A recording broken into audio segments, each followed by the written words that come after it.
Hey, what's up, fellas? It's about maybe 6 o'clock in the morning on the 15th, Sunday the 15th. Um, there are the Franklin Mountains. There is, if you can see it through the clouds, I don't know what they call less than a half moon. I know it's a quarter, or I don't know if that's called a waning moon or anything other than that. So. But all that to say this, I'm going to go sit down and tell you something. Yesterday, my wife and I went to Juarez to check on my mother-in-law, which was a lot of fun. Actually, for the first time, it was a lot of fun. They all were saying that they have to be careful now because of what happened with the narcos breaking out of the jail, as well as here, let me see if I can find some place better to sit so I don't have to. Anyways, of course the light doesn't work. I don't even think they're plugged in. It's hilarious. Oh, look, got one. All right, so over here by the chessboard, so I don't give you a seizure. And I can't remember who recommended the stands a while back, but yeah, I'm talking to the internet anymore. Okay. ¿Qué quieres?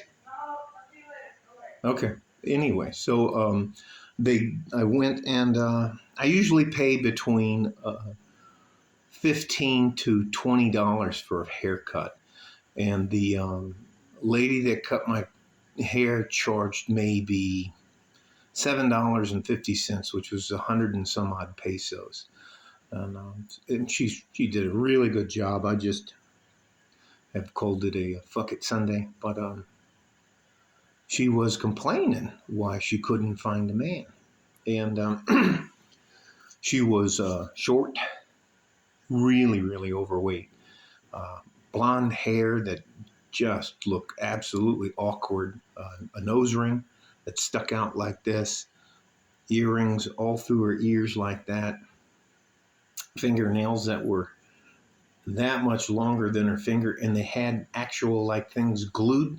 Not only were they fake and multicolored, but they had things glued to the top of them. And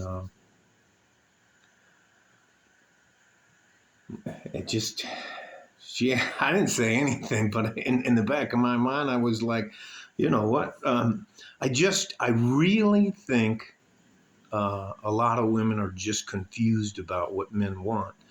And I think because they have been taught that they have to be afraid of men, and the fact that the court system has encouraged men to not be involved with women in a substantial fashion, i.e. getting half your shit taken and the rest of that. All I'm saying is that the more and more I go into public, I see tons and tons of women who don't have a man, and they have no prospects of getting a man, and they're so deluded that they're just gonna, like the late great Kevin Samuel said, they're gonna die. Well,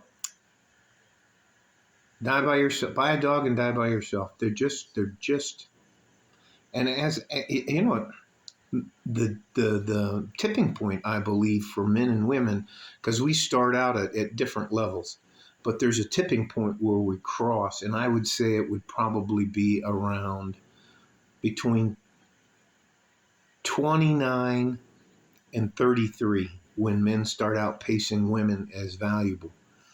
By that time, a man should have an established career, not a job, and there should be there's just a difference. And women start to lose their appeal. The older women start to lose their appeal. Plus, they become what's called a geriatric pregnancy if they do get pregnant, which requires lots of medical care and the rest of that. So, is what it is. You guys stay safe and healthy. Take care of each other if you can. And if you can't take care of yourself, oh my God, by the way, the Jaguars game in the playoffs, we all here turned it off and were listening to music and barbecuing and stuff like that when I think they were down 24-0 or something, like 27-0 or something like that. And then they came all the way back. I was just, what a crazy game. I'm sitting there and getting all these texts about, hey, wow, are you watching it? Wow, comeback of the century. And I was like, what? So we turned it on and sure as shit. Anyways, good job, 49ers. I hope they get a mercy rule in the NFL where guys can just say, hey, man, you can't beat us. But way to go, Jaguars. All right. Like a fart in a G-string from West Texas, El Paso. I'm out of here. Bye-bye.